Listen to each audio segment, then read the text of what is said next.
تو مجھے اب کوئی امید نہیں ہے الیکشن کی، اور انشاءاللہ میں میرے خیال میں جمعے کو میں اناؤنس کر دوں گا اپنی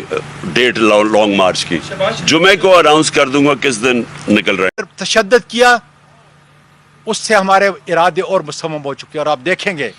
کہ وقت کے ساتھ، لیکن ساری دنیا کی جتنے بھی فورم ہیں انصاف کے قانون کے، میں وہاں پہ یہ لے کے جاؤں گا چیف جسٹس صاحب، اور میں امید کرتا ہوں کہ پارلیمنٹ کے اس ممبر کی آواز اس لیے کہ وہ دادا ہے، میری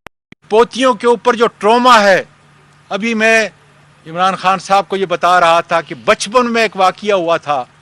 اور آج بھی بچپن کا وہ ٹروما مجھے یاد ہے، اس لیے سیولائز سوسائٹی ہمیشہ اپنے بچوں کو ایسی دہشت اور ایسے ٹرومے سے دور رکھتی ہیں۔ تو یہ میں نہیں، میری وہ 3 معصوم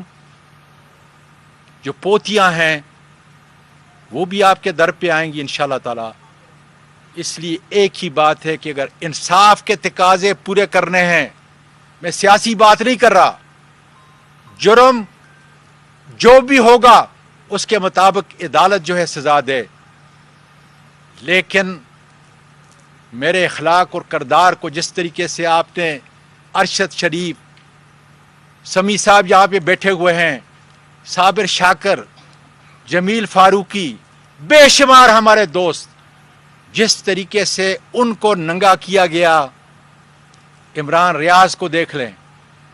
آج اگر یہ روش ہے، اگر عدالت عظمیٰ اس کے اوپر جو ہے ایک تحقیق نہیں کرتی، ہم تو یہ کہہ رہے ہیں کہ دیکھیں کیا جرم کیا ہے اور اس کی پاداش کے اندر کیا سزا مل رہی ہے۔